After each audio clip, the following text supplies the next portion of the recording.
Hello, doctors. I am Dr. Donald Ozello of Championship Chiropractic in Las Vegas, Nevada. Foam rolling the hip flexor muscles is done in the prone position. We want to make sure that the patient is using the edge of the roller. We want to be very safe and ensure that they are not foam rolling over the genitals.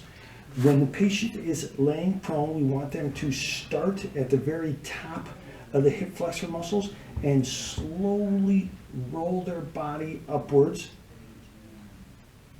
Once they hit a tight spot, they hold that position for 6 seconds and then release. Want to make sure that they are always using mild pressure and work the entire length of the hip flexor muscles. Once they have reached the bottom, then slowly work back towards the top. And again, the same procedure. Once they hit a tight spot, have them hold it for 6 seconds with mild pressure and then release. Once they are back to the starting position, then have them turn slightly so that they can target the medial part of the muscle and work very slowly.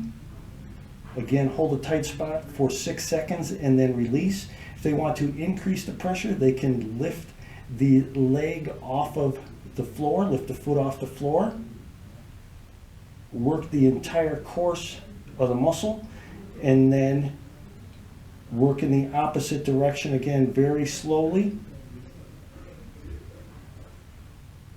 The next step is to have them turn to the opposite direction so they are targeting the lateral part of the hip flexor muscles. This just hits it at a slightly different angle, but allows us to target the muscles in 3 different positions.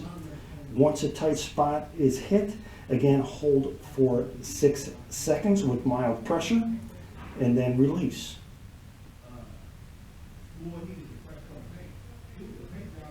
An advanced version of foam rolling the hip flexor muscles is to have the patient extend the hip so that the hip flexors are being stretched. You want them to grab the ankle, not the foot, pull the heel towards the glute, start at the top of the hip flexor muscle so the muscle is stretched, and then foam roll the entire course of the muscle using the same technique that we did when the leg was straight.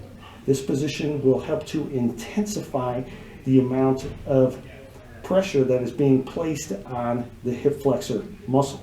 This is an advanced version and should only be used once the other technique has been mastered.